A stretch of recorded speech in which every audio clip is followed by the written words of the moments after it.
Hey, Brian from Garage Mahal.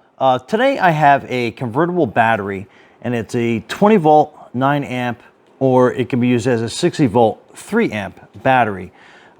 It's used for like a replacement battery for any like the DeWalt line of tools, because that's basically how it's set up.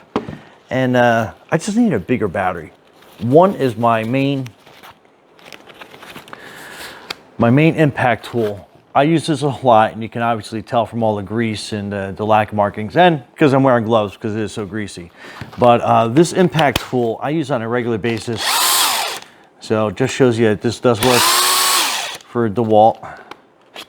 And like I said, that's one of my go-to tools for everything. And then that's our a little sawzall. So again, I'll put it on here. So just give you an idea power-wise how that works. And then this is the DeWalt charger. So that battery pack was fully charged. And then just by putting that on there, you can see the light starts blinking. So it works on the DeWalt charger. But anyway, that is a pretty cool battery pack. And if you're looking for a lot of power for your DeWalt tools, this is what I've been using lately in my garage. So, Brian from Garage Mahal, be safe out there.